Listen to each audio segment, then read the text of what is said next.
Entonces, bien, vamos a comenzar con la clase, que esta clase es sumamente importante porque vamos a tener el conocimiento de los conceptos básicos que van a utilizar por el resto de la carrera. Microbiología es una materia básica para medicina, tanto si decides ser infectólogo o como si decides ser oftalmólogo y tratar una conjuntivitis, en todos lados vamos a tratar con estos microbios, ¿ok? Entonces, cuando hablamos de microbiología, es necesario siempre, acostúmbrense a estudiar la etimología de las palabras y de dónde provienen. Entonces sabemos que micro es pequeño, vamos a estudiar lo microscópico, bio es vida y la logía es estudio. O sea, sencillo, ¿no? Entonces la microbiología es la ciencia que estudia los microorganismos y las patologías que causan, ¿ok? Como preescolar aquí, empezando. Entonces, hay que tener en cuenta varios conceptos básicos. Por lo menos, la microbiología tiene varias ramas. Tenemos la microbiología básica, que ella es la encargada de estudiar la genética de los microorganismos, ¿ok? Su funcionamiento, su morfología y cómo ellos viven en el ecosistema y en su huésped. Tenemos la microbiología médica, que es más importante para nosotros, que es lo que más nos vamos a enfocar en esta materia, que va a estudiar la patogenia que tienen estos microorganismos. Cuando hablamos de patogenia, nos referimos a la capacidad que tiene un microorganismo para causar enfermedad. ¿Me entienden? Y también tenemos la microbiología clínica, que se va a enfocar en el diagnóstico y la epidemiología de estas bacterias. Entonces, más que todo, nosotros vamos a estudiar lo que es la rama de la microbiología médica y la microbiología clínica. Entonces, tenemos que saber el concepto de patología. La patología va a unir las causas de las enfermedades, su naturaleza y qué alteraciones van a ocasionar en el huésped. Es decir, sus síntomas y síntomas. Es una combinación de lo que es la patogenia y la etiología. Cuando hablamos de etiología, es un agente causal, que sería el agente etiológico, ¿ok? O algún factor predisponente que nos lleve a sufrir esa enfermedad. Pero aquí siempre vamos a hablar de agente etiológico, porque es un microorganismo lo que está causando la enfermedad. Tenemos que saber que estos microorganismos no todo el tiempo van a ser patógenos, sino que van a tener una relación con el huésped que estén invadiendo. Cuando hablamos de simbiosis, nos referimos a aquella relación en donde uno de los dos organismos que coexisten sufren un beneficio, pero no dañan al otro, ¿ok? Solo uno es beneficiado por esa relación, pero no le causa perjuicio al otro, al huésped. Cuando hablamos de mutualismo, ahí sí los dos se van a ver beneficiados, ¿ok? Así que va a ser beneficio, beneficio. Y por último tenemos el comensalismo, que es lo que hacen la mayoría de las bacterias cuando son agentes patógenos, que en el huésped ellos van a recibir un beneficio, pero van a causar un daño, ¿ok? Entonces, tenemos que tener en cuenta mucho estos conceptos para entender cada microorganismo que vamos a estudiar. También quise agregar los siguientes conceptos, lo que es infección e infestación. ¿Alguien me puede decir cuál es la diferencia entre estos dos? Es muy importante. Es súper sencillo, pero sí hay una diferencia.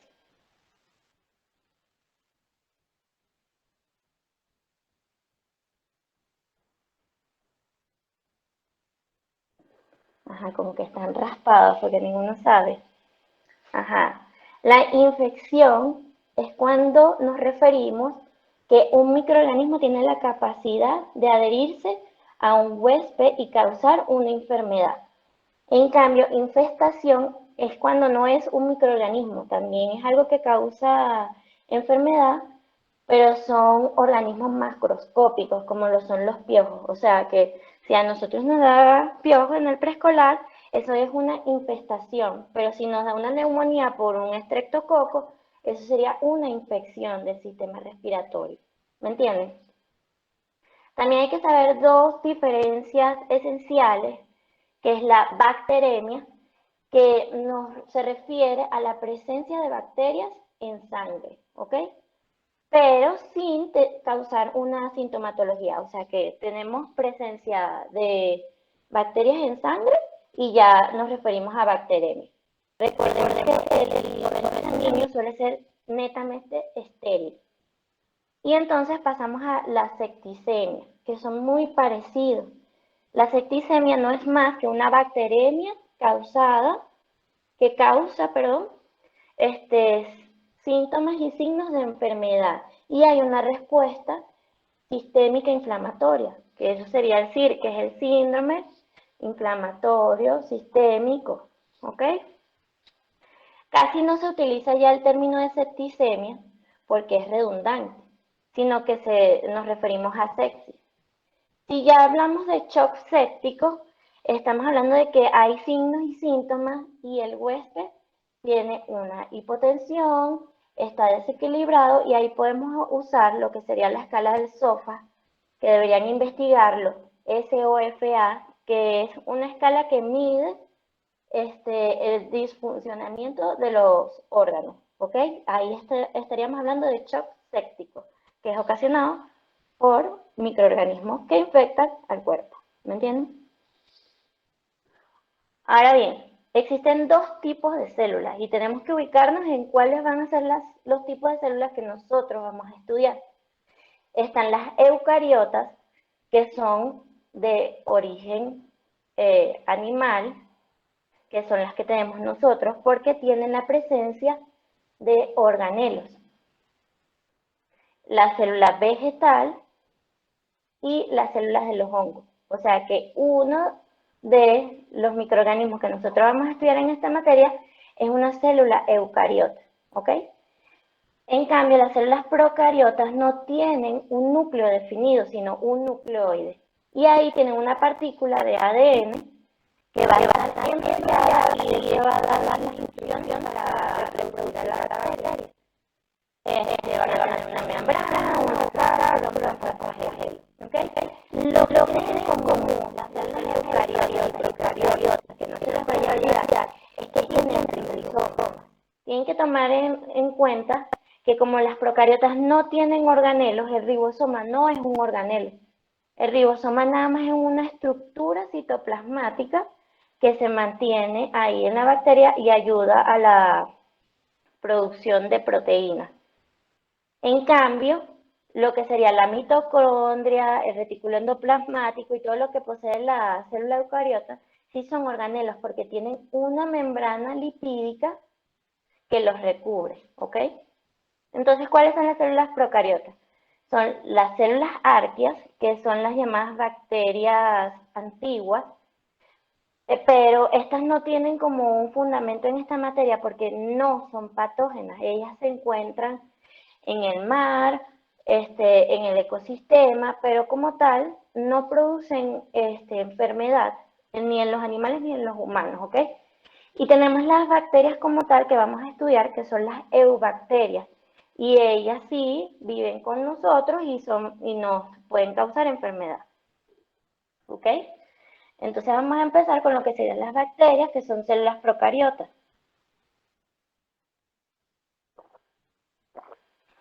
Aparte de las bacterias, disculpen, vamos a estudiar lo que son los virus. Entonces, siempre hay mucha discordancia en saber si el virus está vivo o no, pero lo definen como una partícula viva, ¿ok? Lo que pasa es que lo diferencia de los demás, de la bacteria y de los hongos, es que para lograr su reproducción, ellos necesitan de una célula eucariota, la necesitan invadir para poder reproducirse, ¿ok? Entonces, ellas van a estar compuestas por una partícula viva de ARN. Si recuerdan, tienen que buscar la diferencia entre ARN y ADN, perdón. Porque el ADN es el que tiene la información para crear proteínas y llevar órdenes en la célula. Se convierte en ARN mensajero, va al ribosoma y crea las proteínas, ¿ok? Pero en cambio los virus son netamente diferentes. Ellos técnicamente la mayoría tienen nada más la partícula de ARN, invaden las células y hacen que la célula replique su ARN y así crea más virus y así se reproduce, ¿ok? Entonces ténganlo muy en cuenta. Ellos tienen una envoltura, tienen estas cositas que están aquí son glicoproteínas y mayoritariamente que vayamos viendo los tipos de virus, vamos a ir aprendiendo cuáles son las diferencias morfológicas entre ellos. Ok, como segundo tenemos los hongos, que tienen que acordarse que son células eucariotas, que los hace diferentes a las bacterias y a los virus.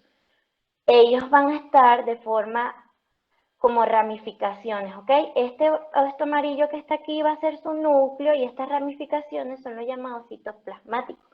No necesitan realizar fotosíntesis para sobrevivir. Por lo tanto, tienen otros métodos por lo que van a tener su energía, que vamos a ver cuando veamos los hongos. Pero tienen que tomar en cuenta que estas son células eucariotas, ¿ok? Y por último, de lo que vamos a hablar hoy son las bacterias, que son células eucariotas, y ellas van a tener diferentes formas y van a agruparse de diferentes maneras, y así es que vamos a irlas estudiando, ¿ok? Al principio va a ser muy tedioso clasificarlas, pero tiene que aprenderse bien y tienen que ver estas clases las veces que sea necesaria y pueden preguntar por el chat cualquier duda que tengan, porque después se nos van a acumular las cosas cuando estudiemos las bacterias, porque vamos a tener que clasificarlas, vamos a tener que saber cuáles son nutrientes, vamos a tener que saber cuál es su morfología variable, ok, a medida que vayamos estudiando cada bacteria. Lo tedioso de esta materia es que desgraciadamente tienen que aprenderse el nombre de las bacterias alcaletre, porque es su nombre científico. Pero a medida que vayan viendo las enfermedades y vayan avanzando en la medicina, se van a acostumbrar a esos nombres y van a aprenderse los patógenos más comunes y las infecciones que más vean. Pero al principio va a ser un poco difícil en los exámenes colocar esos nombres científicos, conocerlos, pero poco a poco, no nada más este año, sino más adelante, van a írselos aprendiendo. Ok, entonces las bacterias son unicelulares, son independientes. Así ustedes vean que, ok, estas están en forma de ramificación y son varias bacterias juntas. Igualitos siempre van a ser unas independientes de otras, ¿ok? Son asexuales, es decir, que ellos se van a producir por fisión binaria. Esto que ustedes ven aquí, que es el nucleoide con la molécula de ADN, se va a replicar primero y luego se van a partir por la mitad y van a formar dos células iguales, ¿ok? No es lo que pasa con las células eucariotas, que se producen por mitosis, entonces van a crear dos células hijas y todo eso, no. Ellas son totalmente asexuales por fisión binaria, no lo vayan a olvidar. Ok, hay algunas bacterias que van a ser anaerobios. Cuando nos referimos a anaerobio, esta A que está al principio es ausencia de. O sea que para su vitalidad ellas no van a necesitar aire ni oxígeno. Vamos a tener aerobios que van a necesitar del oxígeno para existir y vamos a tener anaerobios facultativos que no son más que bacterias que sí utilizan oxígeno para existir, pero si se ven en condiciones en donde no haya oxígeno, ellas pueden seguir existiendo, ¿me entienden? Entonces, obviamente son más, o sea, permanecen más en el organismo. Las bacterias crean su propio alimento, eso es lo que significa autótrofas. Por medio de procesos químicos, al igual que hacen las plantas con la fotosíntesis, ellas van a realizar su propio alimento. Pero también van a haber heterótrofas que necesitan de otro organismo para producir sus alimentos y hay unas que van a ser mixtas, que van a poder producir sus propios alimentos, pero también van a poder adquirir de otros organismos, ¿ok? Eso quedó claro, ¿verdad? Tienen que responderme en el chat para saber que me están escuchando y me están prestando atención. No veo a nadie respondiendo. Ok, chévere. Ok, Ahora vamos a estudiar lo que serían las estructuras que tiene la bacteria.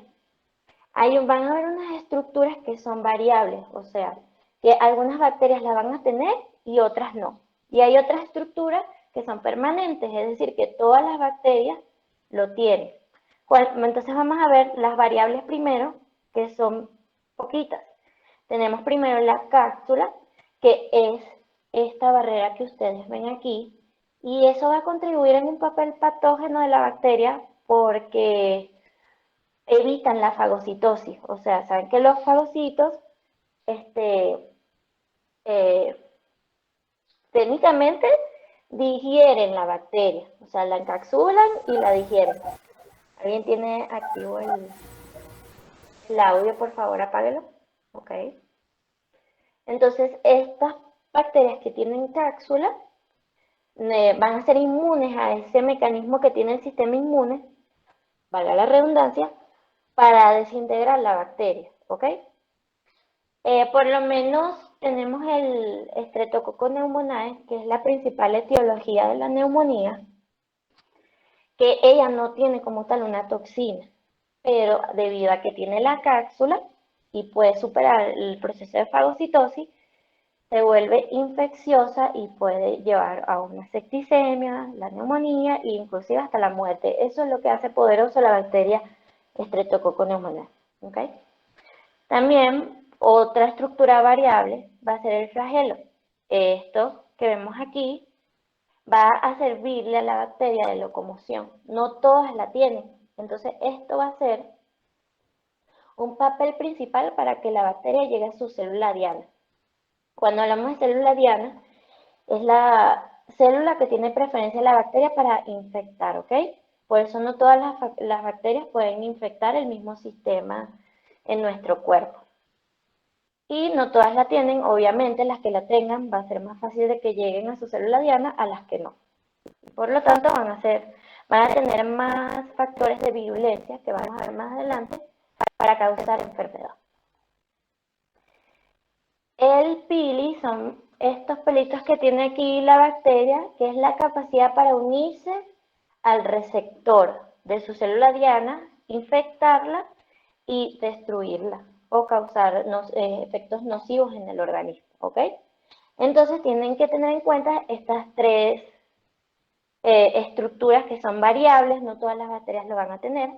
Aquí en este dibujo falta una, que donde están los pilis también hay poros, que cuando tú los pones en el microscopio intentas ponerle tinción, no se tiñen, entonces se van a ver como espacios incoloros, y ellas tienen la capacidad de, como las esporas que nosotros tenemos en la piel, de cerrarse y no permitir que pasen ciertas sustancias, y por eso van a tener un papel importante en lo que es la resistencia bacteriana, ¿ok?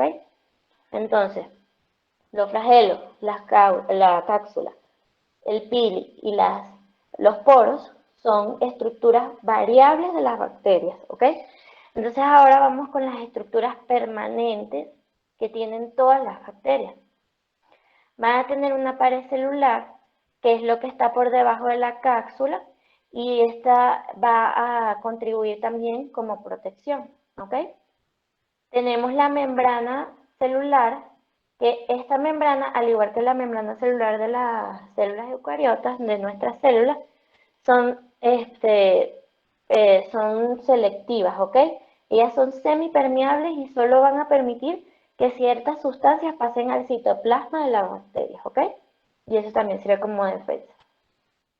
El citoplasma es todo lo que vemos aquí que va a tener las estructuras citoplasmáticas. Tenemos los glánulos de alimento, que es cuando hacen su proceso de alimentación.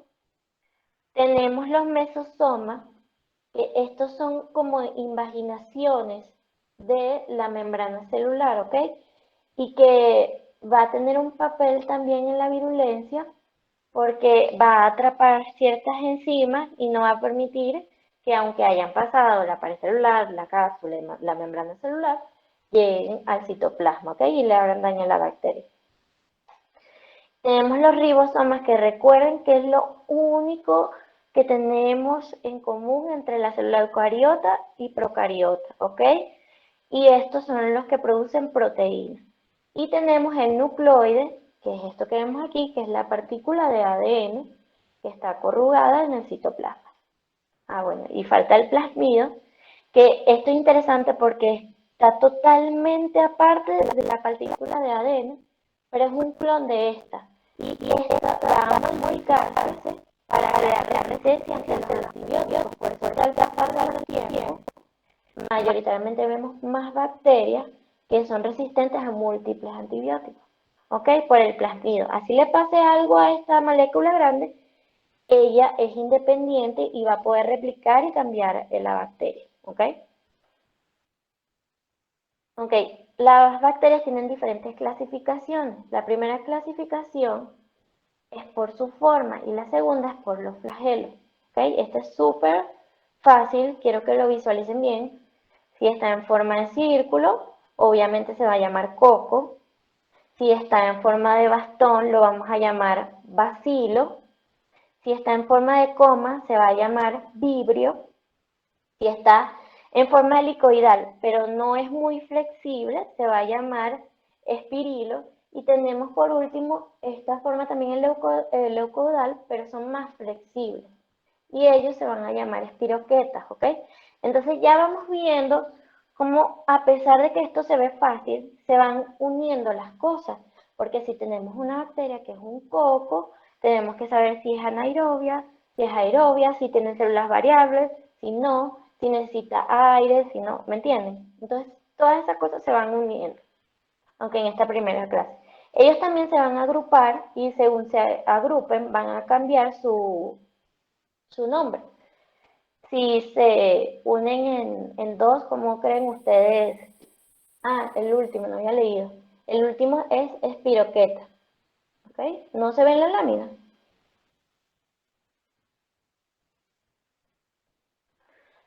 Ajá. Si se unen dos cocos, ¿cómo creen ustedes que se llaman? Diplococo. ¿Ok? Es muy fácil. Si se unen cuatro cocos, se va a llamar tetracoco, que viene de, de cuatro. ¿Ok? Eso es súper fácil.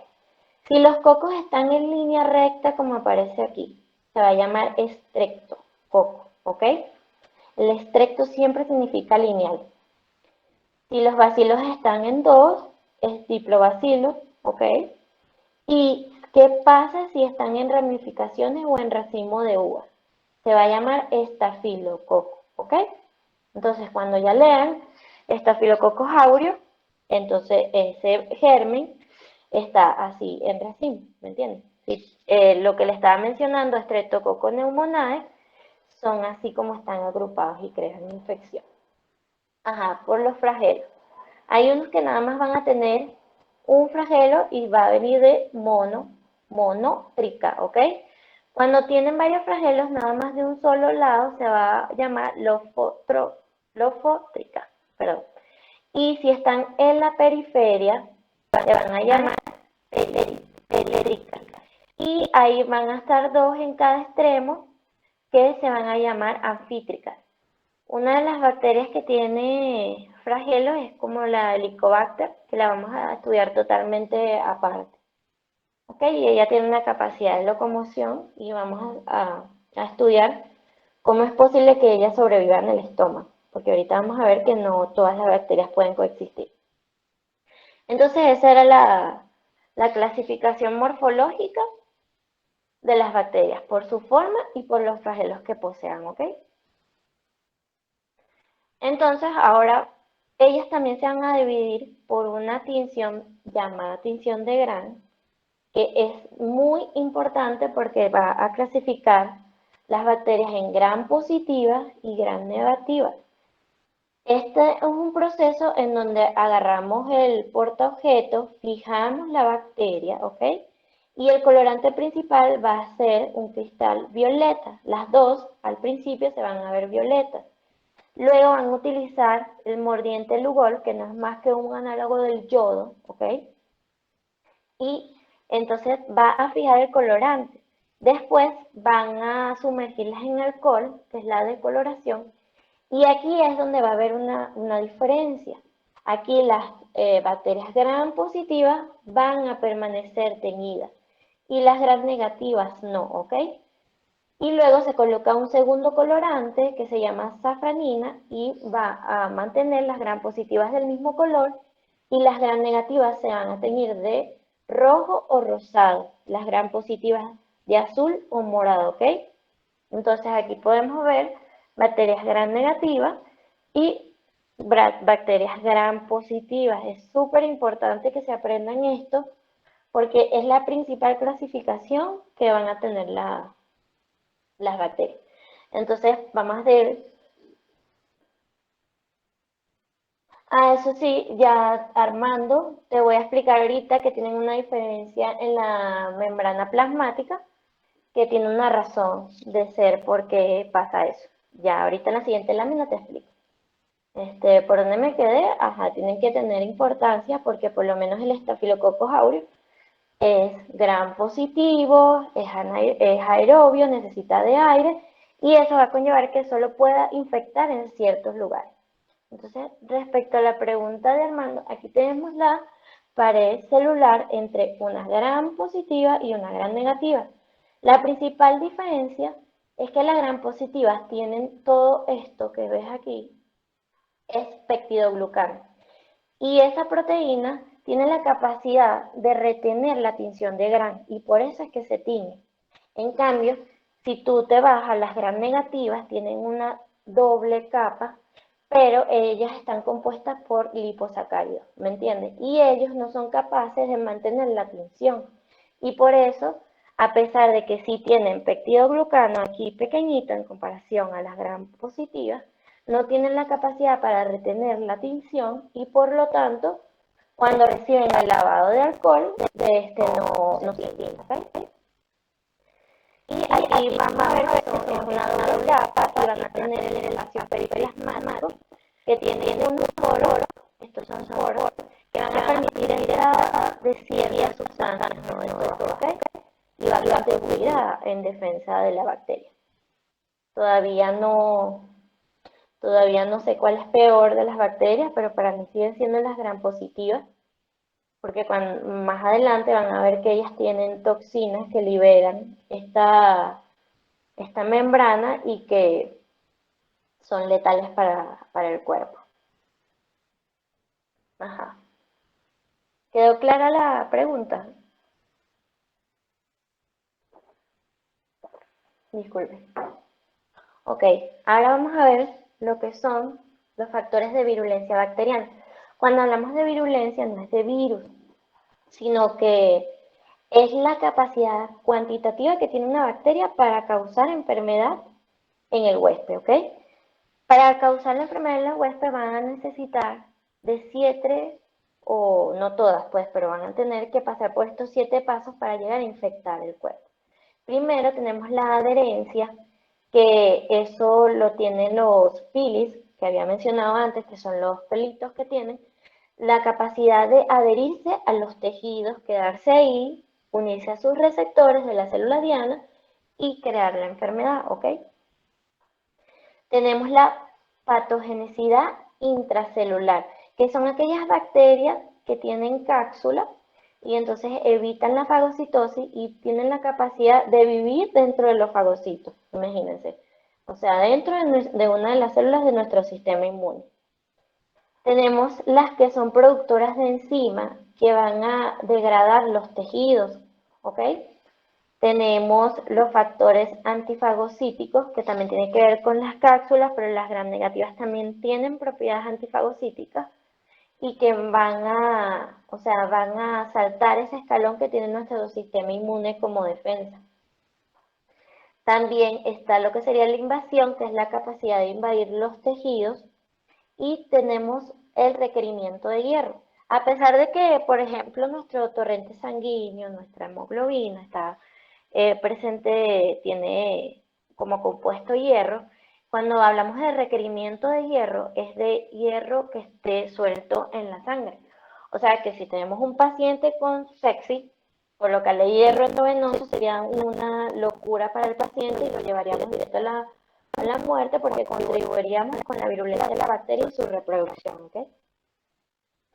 Y por último vamos a tener las productoras de toxinas. Existen dos tipos de toxinas. A pesar de que esta lámina se ve súper llena de letras, lo innecesario, para que vean la diferencia en lo que son las exotoxinas, que eso significa el exterior, y las endotoxinas, ¿ok? Cuando hablamos de las exotoxinas, perdón, son excretadas por células vivas y están en presencia de concentraciones elevadas en medio líquido. Las endotoxinas, a juro, solo las bacterias gram negativas la tienen y son liberadas cuando la bacteria muere por el sistema inmune o por antibióticos. ¿Ok? Las exotoxinas las pueden tener en las gram positivas y gram negativas y las endotoxinas son parte nada más de las gram negativas, ¿ok? El peso, bueno, no se los voy a preguntar, eso es demasiado complejo. Las exotoxinas son inestables, pero a grandes temperaturas se pueden eliminar. En cambio, las endotoxinas son más estables y pueden mantener, o sea, pueden soportar el calor, ¿ok? Y mantienen su toxicidad. Las exotoxinas, este punto es el que me hace pensar que las gram positivas siempre son las más feas para el organismo porque son muy antigénicas y estimulan la formación de una concentración abundante de antitoxinas. ¿Ok? Se convierten en toxoides y eso es lo que nos funciona para hacer las vacunas, como el toxoide tetánico. Las endotoxinas, en cambio, son débilmente inmunógenas y los anticuerpos son antitóxicos y protectores. ¿Okay? No se convierten en toxoides, es más difícil realizar una vacuna contra estas bacterias. Las exotoxinas son altamente tóxicas y mortales para animales y microorganismos o menos. Y las endotoxinas son moderadamente tóxicas. Las exotoxinas por lo general se unen con receptores específicos en la célula, como les había comentado que son las células diana. Y las endotoxinas no tienen o no existen receptores específicos en la célula porque se liberan cuando la bacteria se elimina, ¿ok? Por eso es que las exotoxinas mayoritariamente no causan fiebre, al menos que pasen al torrente sanguíneo. Y las endotoxinas sí, por las gram negativas, porque cuando se libera las endotoxinas, ellas estimulan lo que son las interleucinas, y estas interleucinas son sustancias que aumentan la temperatura del cuerpo y también van a inhibir lo que sería el factor de coagulación 12 y entonces van a ocasionar coagulopatía también y así sucesivamente va a crear la respuesta inflamatoria sistémica y nos puede llevar a un shock séptico, ¿ok? Y bueno, por lo que son reguladas por genes extracromosómicos y la síntesis es gobernada por genes cromosómicos. Esa es la principal.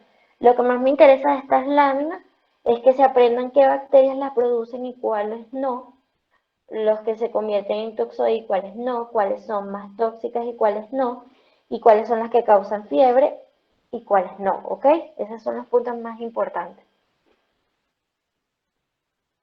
Ok, esto también lo quise poner porque es muy preciso, que son los postulados de Koch. Él fue un bioanalista que puso estos 4 puntos para llegar a la conclusión de que una bacteria sí es patógena, ¿ok? Lo primero que dice es que el microorganismo debe encontrarse en todos los casos de la enfermedad en cuestión y su distribución en el organismo debe concordar con las lesiones observadas. O sea, sigo con el estreptococo neumonal. Él está en las vías aéreas inferiores, crean neumonía y causan síntomas a ese nivel, ¿ok? En todas las enfermedades pasa lo mismo y en todos los seres vivos. El microorganismo se debe cultivar en vitro o fuera del cuerpo del hospedador durante varias generaciones. Sin embargo, esto en la actualidad está en discusión porque hay bacterias que tienen propiedades muy específicas que no se pueden cultivar in vitro, ¿ok? Pero aún así son patógenas y crean enfermedad. El punto número 3, cuando este tipo de cultivo puro se inocula en un animal susceptible, debe causarle meningitis. O sea que si tenemos el cultivo de Streptococcus y lo introducimos en un animal, se supone que debería darle una infección respiratoria llamada neumonía. ¿Okay? Y por último, el microorganismo debe aislarse de nuevo a partir de las lesiones de la enfermedad producidas en forma experimental. Es decir, que cuando volvamos a cultivar el Streptococcus pneumoniae va a seguir presente y va a estar multiplicado en esa secreción que tomemos del animal que previamente habíamos infectado, ¿ok? ¿Hasta ahora hay alguna duda? Para pasar al...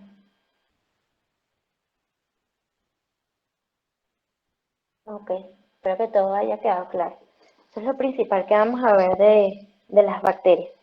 Entonces ahora vamos a hablar de la flora normal del cuerpo, porque como habíamos hablado al principio, podemos vivir en simbiosis o mutualismo con nuestras bacterias.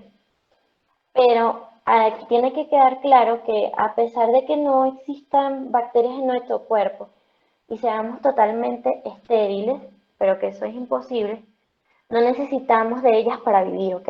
Pero sí vamos a necesitar,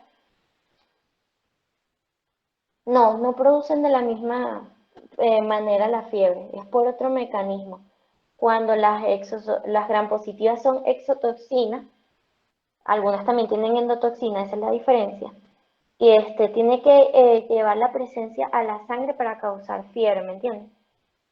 Pero las gram negativas sí, en su mayoría suelen causar más fiebre, porque cuando se rompen, estimulan las interleucinas 1.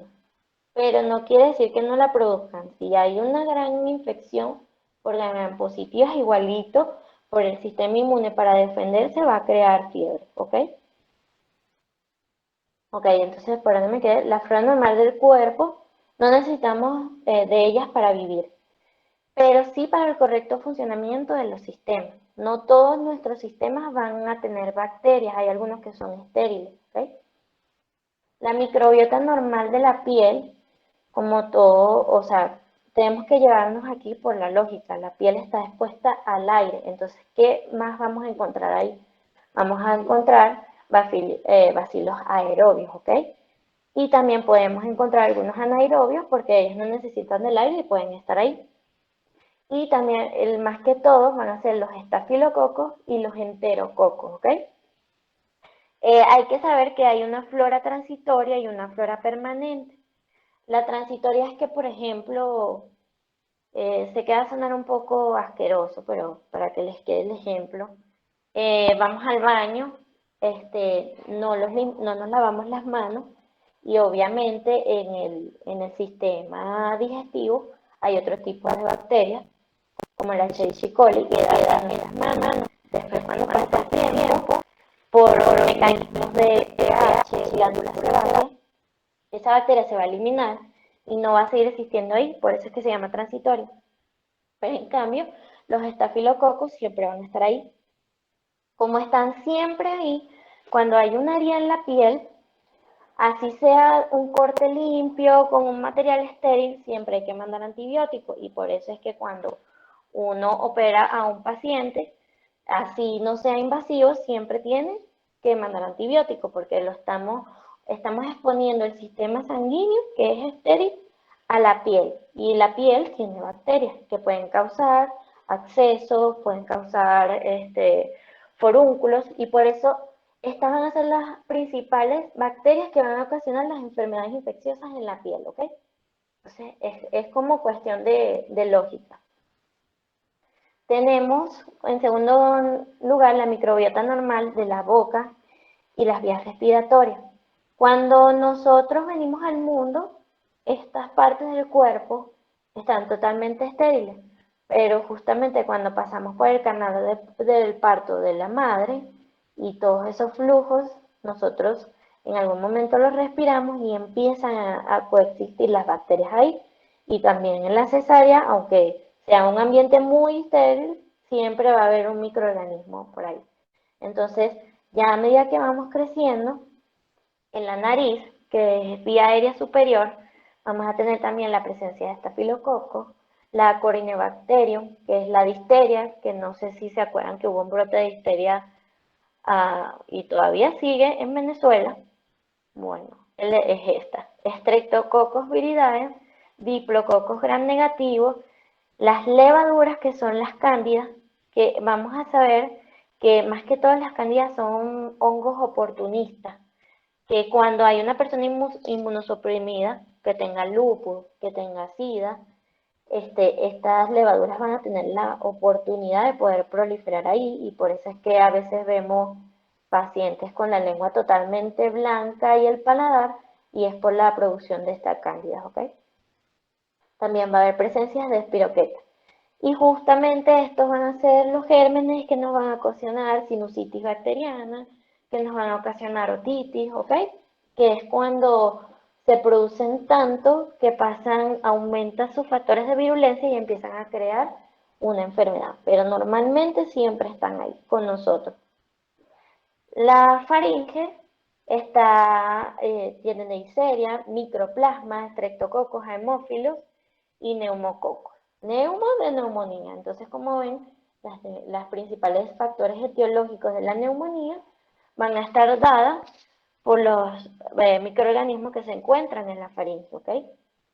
Aquí tenemos otra vez el Streptococcus pneumoniae, que es la principal etiología de la neumonía que hay en la comunidad, y es porque ellos logran traspasar las defensas del cuerpo de alguna manera u otra y logran entrar en las vías respiratorias inferiores. Entonces, cuando alguien le pregunte cuál es la flora normal de las vías respiratorias, tienen que decirle que las inferiores son estériles, no tienen bacterias, ¿ok?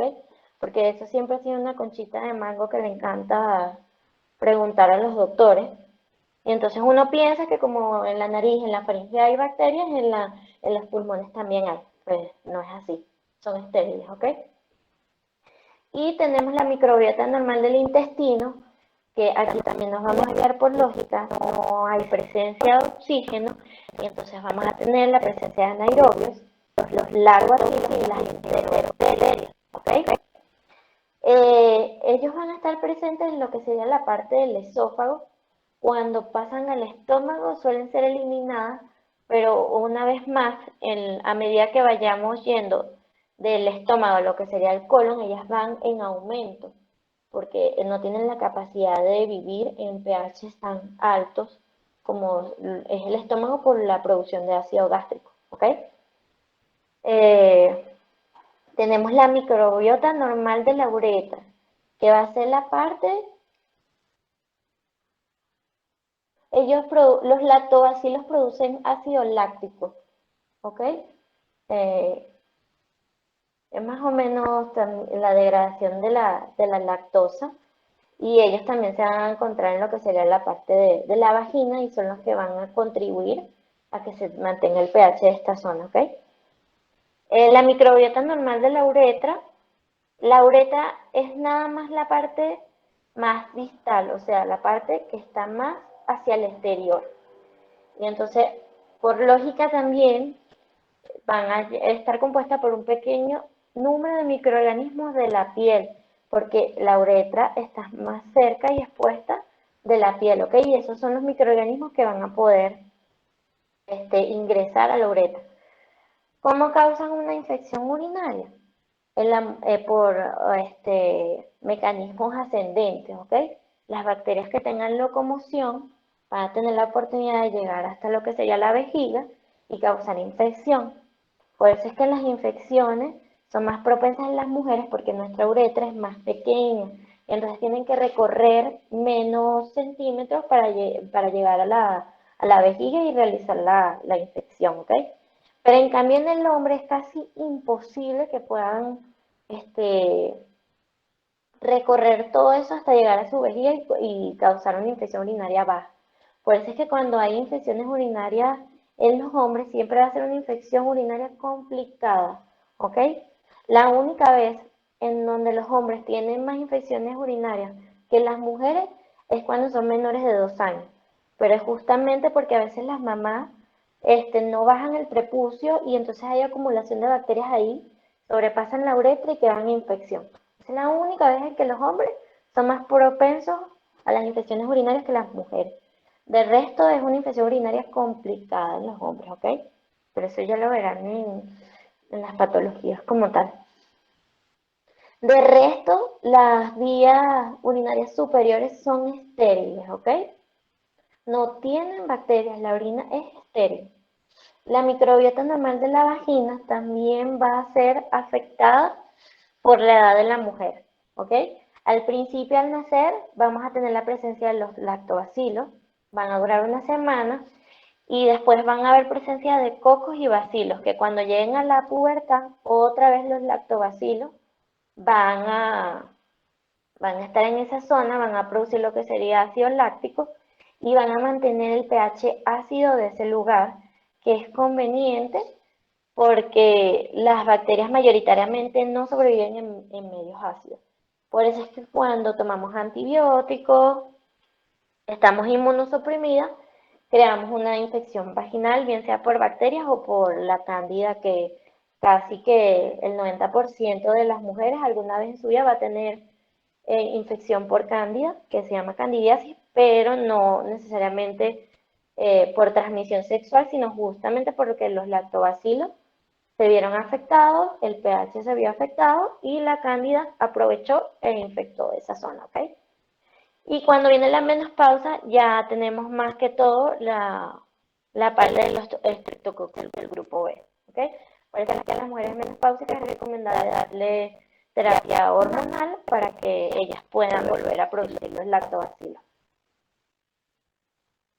Ok, tenemos el cultivo que es para estudiar la morfología y qué tipo de bacterias tenemos en nuestro cuerpo. Es el principal estudio que vamos a utilizar para saber qué microorganismo se encuentra ahí. O sea, si ustedes tienen por lo menos un acceso, que han tratado con antibióticos para la piel, que tienen una buena distribución y es para gram positivo, que se supone que son los gérmenes que están ahí, vienen y no pasa nada, no se cura y sigue, más bien la infección se expande, mandamos a hacer un cultivo y resulta que hay una bacteria gram negativa y es multiresistente, entonces tenemos que cambiar el tratamiento, que es cultivo de esas secreciones. Y cuando se realiza un cultivo, o sea, los bioanalistas se encargan de que tengan un medio ideal para producirse, ¿ok? Con sus nutrientes, con un pH adecuado para que ellas puedan proliferar y poderlas estudiar, ¿ok? Por eso es que van a haber medios no selectivos, que son aquellos medios que van a poder permitir la producción de varios microorganismos, ¿ok? El principal que ustedes van a escuchar siempre es el agar de sangre y el agar de chocolate. Esos son cultivos con múltiples nutrientes, que es donde principalmente hacen el primer estudio. Y después tenemos los medios selectivos, que usamos ese medio no selectivo y vemos que hay varios tipos de microorganismos, gram positivos, gram negativos, y le colocamos esa sustancia para borrar de ese cultivo las bacterias que no necesitamos estudiar, ¿ok? Las principales son el ácido de sodio, que tiene preferencia por las bacterias gram positivas, ¿ok? Tenemos las sales biliares, que obviamente por lógica también las sales biliares llegan al sistema digestivo, entonces van a tener preferencia por las enterobacterias. Y las enterobacterias son las que están presentes en el sistema digestivo. Y por último tenemos la colistina y ácido nalidicídico, que tiene preferencia por las bacterias gram negativas, ¿ok? Aquí tenemos un cultivo, que este es el principal, el agar de sangre y el agar de chocolate, que del lado izquierdo lo vemos sin ninguna bacteria y del lado derecho lo vemos cómo se producen las colonias de bacterias a tal punto de que se pueden ver a los humanos, ¿ok? No hace falta ni microscopio, y exactamente se ven a simple la vista del hombre. Y por último tengo este cuadrito, que es las estrategias de resistencias bacterianas. Quiero que lo guarden, que no sé, lo impriman, se lo pongan en la libreta, en el teléfono, en su bolsillo, porque para entender el próximo año, si no me equivoco, está en farmacología, el mecanismo de los antibióticos, van a estudiar resistencia bacteriana, ¿ok? Entonces, ellas tienen 4 pasos que salen aquí, pero hay un quinto, se los voy a explicar. El primer paso que tenemos, como ellas hacen la resistencia bacteriana, es la mutación del receptor. O sea, que el receptor en donde se une el antibiótico de la pared celular tiene una mutación, cambia su forma y entonces el antibiótico ya no se puede adherir y no puede causar su efecto, ¿ok? Entonces, por lo tanto, no le hace nada a la bacteria. Hay enzimas, hay bacterias que son productoras de enzimas que modifican el antibiótico, quitándole su espectro de acción y por lo tanto no les va a hacer nada. Tenemos la impermeabilidad de la bacteria, que es lo que le había hablado al principio de los poros, que estos se cierran y por lo tanto no puede penetrar la bacteria, no puede pasar la membrana y entonces no puede llegar a ejercer su acción antimicrobiana. Tenemos la expulsión del antibiótico, que esto se va a hacer por medio de bombas de flujo. El antibiótico va a poder entrar, pero van a tener una bomba de flujo que las va a aspirar y van a otra vez a desecharlos al exterior, ¿ok? Entonces tampoco va a poder hacer su acción. Y hay un quinto punto que es su modificación en el metabolismo. Hay algunas bacterias que necesitan ácido fólico para sobrevivir y por eso fue que crearon una familia de antibióticos que son las sulfamidas, que ellas son análogos del ácido fólico y cortan la producción de ácido fólico y por lo tanto la bacteria no sobrevive, ¿ok? Pero ¿qué hacen las bacterias? Evolucionaron, cambiaron su metabolismo y empezaron a agarrar el ácido fólico de las otras células que infectaban, ¿ok? Obteniéndolas así y ¿cómo se dice? El efecto del antibiótico no les hace nada, ¿ok? Esto es muy importante porque ya ha avanzado el tiempo y va a llegar un momento que se dice que los antibióticos no van a tener una utilidad para estas bacterias que cada vez van aumentando en resistencia, más que todo porque eso es culpa de nosotros. En Venezuela van a haber bastante que, mira, tienes una neumonía, eres un paciente joven, vienes de aquí, en la comunidad, y vienen y te usan una levofloxacina, que es una quinolona, que está como en el tercer escalón de tratamiento de la neumonía aquí en la comunidad. Entonces van directo a eso y al paciente, en vez de tratarlo con una aminopenicilina, como la amoxicilina, que es el principal tratamiento, lo pierde, ya ese no le hace efecto, sino que tuvieron que utilizar un tercer antibiótico más fuerte, que era la levofloxacina, y entonces ya a ese paciente lo estamos perjudicando y ya está haciendo resistencia bacteriana. Entonces, por eso ahí, cuando estudian antibióticos, van a ver factores del huésped, si está inmunosuprimido, si no está inmunosuprimido, cuál es la edad de este huésped, cuál es el agente etiológico, su situación económica que lo van a llevar a elegir un antibiótico en específico y el más ideal para esa bacteria que le está ocasionando la enfermedad. ¿Ok? Entonces, por eso esto es sumamente importante. Yo no recuerdo que me lo hayan dado en microbiología y a pesar de todo eso sale en el programa, pero es algo que van a usar toda la vida, ¿ok? Entonces, esto es lo último de bacterias. No me equivoco, sí. ¿Ok? Así terminaríamos la clase. No sé si tienen alguna otra pregunta.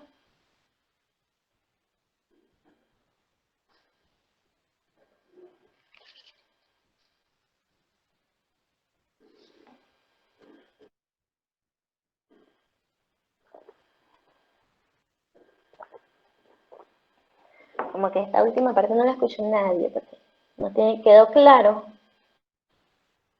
Hay gente entrando a esta hora, imagínate. Se perdieron la clase, bueno, la verán después. Ok, quería hablarles sobre la modalidad de los exámenes. Por favor, estudien, vuelvan a ver la clase. No voy a preguntar algo que no haya dado en la clase, ¿ok? Pero no todas las preguntas van a ser de desarrollo, porque si no, o sea, va a ser muy fácil copiar y pegar, sino que las voy a hacer de selección simple para que puedan pensarlo, ¿ok? Sí, les voy a pasar la lámina por el grupo, está bien. Bueno, muchas gracias por su atención. Hagan su resumen para el viernes y nos veremos el próximo miércoles. Vamos a ver el sistema inmune, cómo reacciona ante estas bacterias, ¿ok? Bueno, qué bueno que les gustó la clase. Nos veremos entonces el próximo miércoles. Si un paciente, por ejemplo, padece de neumonía y crea resistencia bacteriana y se cura, la próxima vez que se infecte tendrá la misma resistencia. Sí, mayoritariamente cuando los pacientes sufren de infecciones recurrentes, van teniendo bacterias resistentes, multiresistentes, y va a llegar un momento en que el tratamiento que le vas a poder poner con antibiótico va a ser endovenoso y así no tenga criterios de hospitalización, lo vas a tener que hospitalizar, ¿ok? Eso es lo que pasa también con las infecciones urinarias, que no suelen hacer el urocultivo ni el antibiograma, entonces ponen cualquier tipo de antibiótico y entonces va creando resistencia y crean las bacterias Blek. Las bacterias Blek son multiresistentes hasta los antibióticos más fuertes y entonces es difícil eliminarlas, ¿ok? No, ya no reaccionarían los antibióticos. Para la neumonía de las penicilinas,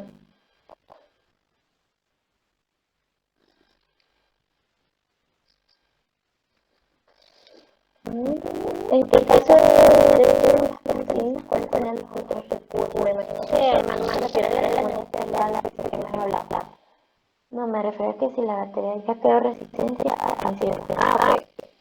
¿En cuál es? Bueno, primero, no, las aminopenicidina y penicilina son la primera elección para las infecciones del sistema respiratorio, ¿ok?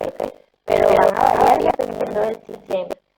Si no funcionan las aminopenicilinas, las penicilinas, tenemos que ir a las cefalosporinas, que son como sus primas, pero son más potentes.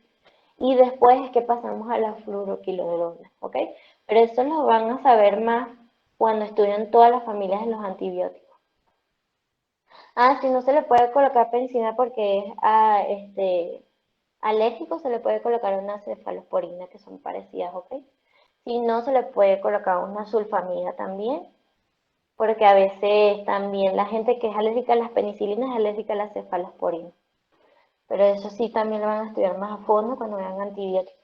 No sé si al final, lo que pasa es que antibiótico es demasiado largo, que ustedes den la clase por familia y lo veamos juntos y se adelanten un poco a farmacología, pero no sé, es que son varias familias. Entonces es recomendable hacer un cultivo, por ejemplo, si la infección es urinaria, para colocar un tratamiento efectivo y evitar posibles resistencias bacterianas, o no siempre es necesario. Para las infecciones urinarias en la mujer, siempre, siempre, siempre es necesario mandar urocultivo más antibiograma, ¿ok? Porque la Escherichia coli, que es la principal agente etiológico de la infección urinaria, se ha vuelto multiresistente, es una de las bacterias que más ha tenido y desarrollado mecanismos de resistencia a bacterias. Entonces sí, siempre se tiene que hacer urocultivo para las infecciones urinarias en la mujer, ¿ok? En el hombre es complicado, pero no suelen ser resistentes a los antibióticos porque justamente es extraño que le dé una infección urinaria al hombre. Mayoritariamente es por un problema de próstata, ¿ok? Entonces se tiene que tratar el problema de próstata junto con la infección. O un problema de cálculos renales. Creo que con eso queda respondida la pregunta. ¿No quedan más preguntas? ¿No hay ninguna duda? Me imagino que el examen va a sacar 10. Si tenemos una baja producción de mucosa en las vías respiratorias, eso va a causar que obviamente haya, o sea, porque la mucosa es un sistema de defensa de las vías respiratorias y también los cilios, eso es epitelio ciliar, que hace que las bacterias se queden atrapadas ahí. Si no existe, entonces existe la posibilidad de que la bacteria pueda pasar más rápido al sistema respiratorio y cause infección. Pero eso también lo van a estudiar con cada enfermedad, por lo menos cuando estudien neumonía y estudien el proceso, la patogenia, van a ver que hay ciertos mecanismos perdón, de defensa del cuerpo que sí se agregan, entonces va a llegar la infección de la bacteria. ¿Okay? Pero que no hay más preguntas. Las inmunoglobulinas tienen un papel. ¿Cuál es la pregunta con las inmunoglobulinas? Porque lo que pasa es que las inmunoglobulinas sí participan en el mecanismo de defensa, pero más que todo entre los antígenos y alérgenos, ¿ok?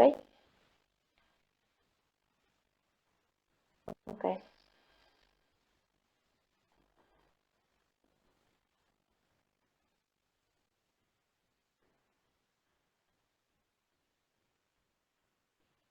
Porque no hay más preguntas.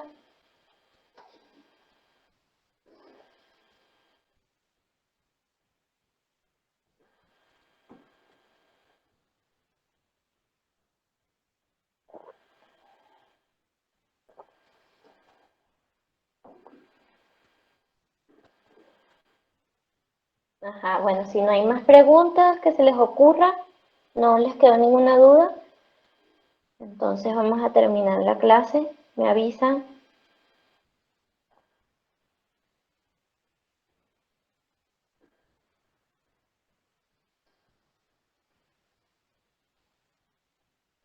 Ok, perfecto.